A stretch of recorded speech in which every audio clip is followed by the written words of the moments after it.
બધા મિત્રોને જય માતાજી, જય વિહતમાં સ્વાગત છે તમારું મારા નવા બ્લોગમાં। હું છું તમારી પ્યારી શોભના નટ। જો અમારા ગામમાં ફૂલ વરસાદ પડ્યો છે, આટલો વરસાદ પડ્યો ને કે કોઈ હદ નહીં।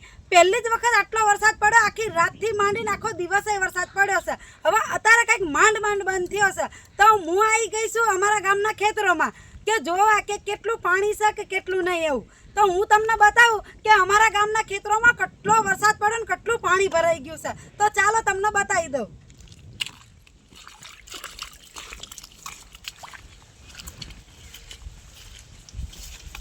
તો જો આ અમારા ગામના ખેતરો છે, અહીંથી માંડીને કે તેણે સુધી બહુ વરસાદ પડ્યો છે કે ફૂલ વરસાદ પડ્યો છે। તો તમે જોઈ શકો છો કેટલું બધું પાણી ભરાયું છે ખેતરોમાં। અહીં જાણી પાણી ભરાય છે અત્યારે, એટલે આખી રાત એટલો વરસાદ પડ્યો છે ને, તો અમુક ખેડૂતના આમાં નુકસાન પણ થયું છે અને અમુકના ફાયદો પણ થયો છે। એટલે કોનો ફાયદો થયો છે ને કોના ખેડૂતને નુકસાન થયું છે એ તમે કોમેન્ટમાં જણાવજો। તમારા ગામમાં કેટલો વરસાદ પડ્યો એ અમને જરૂરથી કહેજો। તો ચાલો હું તમને બીજો પણ નજારો બતાવું। જો અમે આવ્યા હતા રિક્ષા લઈને વિડીયો બનાવવા, તો આટલું બધું પાણી જોયું છે તો મને લાગ્યું કે મસ્ત એક બ્લોગ બનાવીને નાખી દઉં, એટલે મેં બ્લોગ ચાલુ કરી દીધો છે। આ અમારા વસાઈ ગામના બધા ખેતર છે, જો કેટલું પાણી છે તમે જોઈ શકો છો। અને નજારો તો એટલો સરસ લાગે છે, તો આપણને એવું થાય કે આવા નજારામાં તો અહીંયા જ આટા માર્યા કરવી। જો આ અમારા ગામમાં બધાએ રોપણી પણ ચાલુ છે, અત્યારે ડાંગર રોપાય।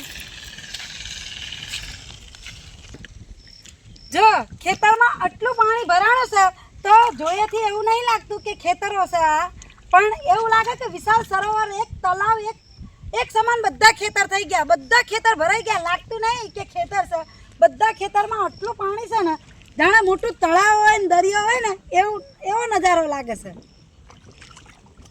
જો અને આવી લોકેશનમાં કોને ફરવાનું ગમે એ કોમેન્ટમાં જરૂરથી જણાવજો, કેમ કે મને તો બહુ જ મજા આવે આવા લોકેશનમાં ફરવા જાઉં ને, એ તો મને બહુ જ ગમે છે। તો ચાલો તમને બતાવું અમારા ગામના ઝાડવા ને અમારા શહેરના ખેતરો છે ને એને મસ્ત લોકેશન બધું બતાવું તમને।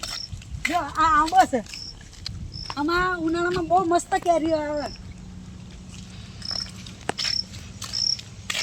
જો આ બધું પાણી ભરેલું છે, આ ખેતરનું પાણી આવે, બધા ખેતર છે ને એનું પાણી આવ્યા કરે। જો અહીં મસ્ત પાણી આવે ખેતરનું, જો બધું પાણી આ બાજુ જાય છે, આ ખેતરમાંથી નીકળીને આ ખેતરમાં પાણી જાય છે તારે। આ છે લીમડો,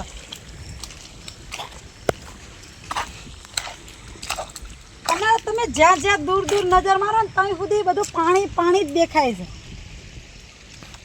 જ્યાં સુધી નજર પાકે ને ત્યાં સુધી નકરું પાણી જ દેખાય, જમીન તો અત્યારે કંઈ દેખાતી જ નહીં, આટલું પાણી ભરાઈ ગયું છે। તો અમારા ગામમાં ડાંગર રોપાવાનું ચાલુ થઈ ગયું છે, તો તમે જોઈ શકો છો બધા ખેતરમાં ડાંગર રોપાઈ ગઈ છે। હજી હમણાં જ રોપણી ચાલુ થઈ છે, એટલે બધાના ખેતરોમાં આ બધા ખેતર દેખાય ને તો એ રોપાઈ ગયું છે।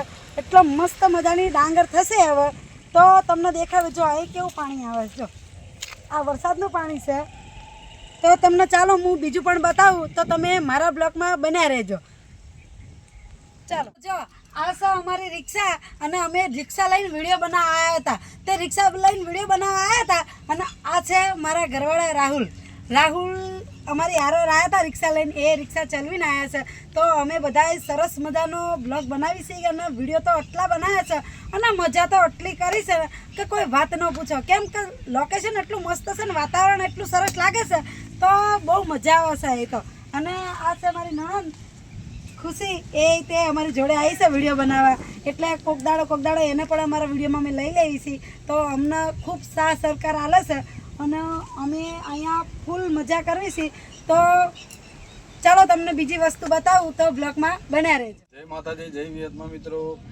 તમે જોઈ શકો છો કે આખી રાત વરસાદ પડ્યો હતો રાત્રે, તો અમને મન થયું કે અમે એક વિડીયો શૂટિંગ ઉતારવા જઈએ। તો હું મારી રિક્ષા લઈને ફેમિલી સાથે અમે વિડીયો બનાવવા આવ્યા છે. તો તમે જોઈ શકો છો કે આખી રાત વરસાદ પડ્યો છે. આ છે ટ્રેક્ટર અમારા ગામનું. ટ્રેક્ટરમાં ભાઈ ઊંઘી ગયા છે થાકીને. તો તમે જોઈ શકો છો કે અહીં ફૂલ વરસાદ પડ્યો છે. જોઈ શકો છો કે તળાવ જેવું લાગે છે. ખૂબ સારો એવો નજારો બની ગયો છે. તમને આમ વિડીયો શૂટિંગમાં તો એવું જ લાગશે કે આ એક તળાવ છે, પણ એક તળાવ નથી. આ ખેતરમાં એટલું પાણી ભરાઈ ગયું છે તો તમને કે આ ખેતર જેવું લાગતું નથી. એવું લાગે છે કે તળાવ હોય, વિશાળ તળાવ હોય એવું લાગે છે. અને ખેડૂતોને જરૂર હતો ને એનાથી પણ વધારે વરસાદ પડી ગયો છે. તો કેટલા લોકોને તો નુકસાન પણ થઈ શકે છે. તમે જોઈ શકો છો કે જરૂર વગરનો પણ વરસાદ ભરાઈ ગયો છે અને વધારાનું ખૂબ પાણી ભરાયું છે. તો ખેડૂત મિત્રોને બહુ નુકસાન થશે આજે વખતે. તો વિડીયોમાં બન્યા રહેજો, આગળ નજારો બતાવું છું. તો મિત્રો અત્યારે ગોરો પણ ચાલે છે, એટલે ગોરાની છોકરીઓ, નાની નાની છોકરીઓ છે એ આટલું સરસ લોકેશન જોઈને ગોરાવાળી છોકરીઓ પણ ફરવા આવી છે. તમે જોઈ શકો છો બધી છોકરીઓ નાની નાની ગોરાવાળી ફરવા નીકળી છે. તમે જોઈ શકો છો જો કેવી ઝીણી ઝીણી છોકરી છે, મસ્ત મસ્ત તૈયાર થઈને બધી છોકરીઓ આવી છે. એટલે બધી છોકરીઓ સારું લોકેશન જોઈને ફરવા નીકળી છે. તો બ્લોગમાં બના રહેજો, ફરી તમને બીજું બતાવું. તો હવે અમે વિડીયો બનાવી રહ્યા છીએ, તો હવે અમે ઘરે જાવી છીએ. તો તમે ઠેઠ સુધી બના રહેજો, અમારા ઘરની લોકેશન પણ તમને બતાવી દઈએ. અમે વિડીયો બનાવી રહ્યા છીએ અને અમે હવે જાવી છીએ ઘરે. તો તમે જોઈ શકો છો કે અમે અમારી રિક્ષામાં ઘરે જાવી છીએ. તો વિડીયોમાં બના રહેજો, તમને લોકેશન ઘરની બતાવીશ. તો બાય બાય, જાવી છીએ રિક્ષામાં. અમે રિક્ષામાં જઈ રહ્યા છીએ. તો રાહુલ કુમાર રિક્ષા ચલાવે છે, તમે જોઈ શકો છો. Hi guys. અને આ અમારા ગામના ખેતરનો નજારો છે. જો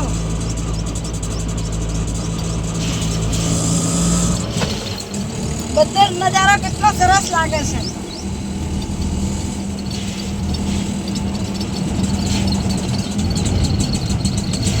તો જો રસ્તામાં કૂતરા પણ કેવા સૂતા છે, જો રોડ વચ્ચે સૂતા છે. હવે અમે પહોંચી ગયા છે અમારા ગામની ભાગરે.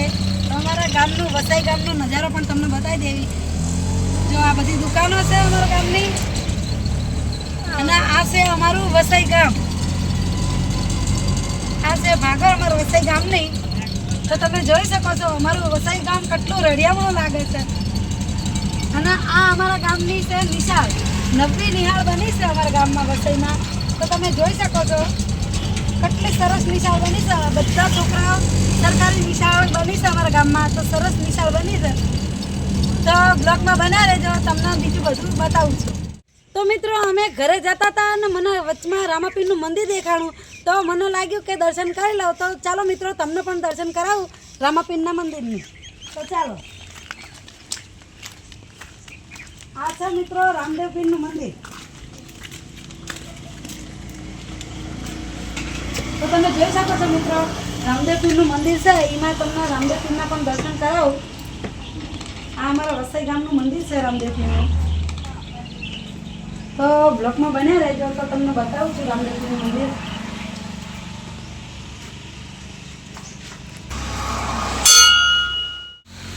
આ છે રામદેવ પીરનું મંદિર. અહીંયા તમે ગમે તે મનોકામના માનો છો ને એ પૂરી થાય છે.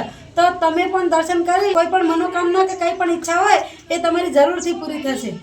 તો દર્શન કરી લે બધા મિત્રો.